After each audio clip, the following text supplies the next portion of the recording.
Karong adlaw gyapon-apod ang financial assistance alang sa mga senior citizens sa barangay Subang Dako, Mandaue City.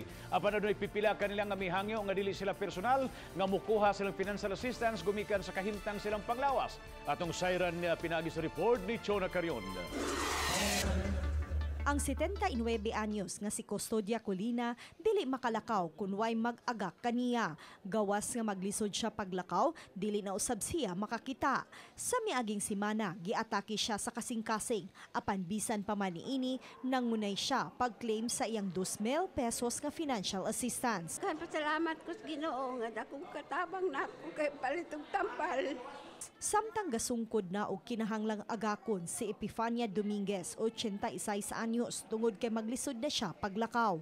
Apan bisan pa sa kakulian, nangunay gihapon siya pag-claim sa iyang financial assistance nga mo iyang ipalit og tambal og pagkaon. Palit panginabuhi, kaon, pagkaon, na tambal. Dili ikalimod nga dako gyud tabang alang sa mga senior citizens nga giapod-apod nga financial assistance sa dakbayan alang kanila.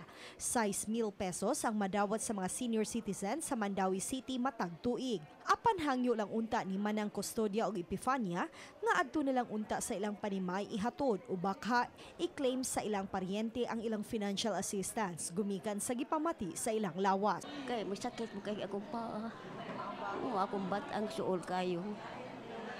Walang niya likaw ni mo, murag mabuak ako batang.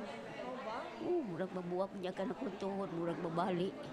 Hingpit ng gidili sa City Social Welfare and Services ang pag-claim gamit ang authorization letters gumikan sa ubang mga senior citizen nga mopahimos bisan dili taga-dakbayan. Hinuon dawaton ang authorization letters sa mga senior citizen nga bedridden na base ra usab sa rekomendasyon sa chapter president. Ang atong buhaton is mo secure ang katong anak or kanang next of kin sa atong senior citizen for an authorization letter form na gipanghatag sa ilahang mga chapter presidents. At the same time, kung dili sila makaadto sa chapter presidents, they can always come to OSCA office. Ang Mandaue City adunay kapin 17,000 ka mga senior citizens nga na-register. Chona Carion, Balitang Bisdak.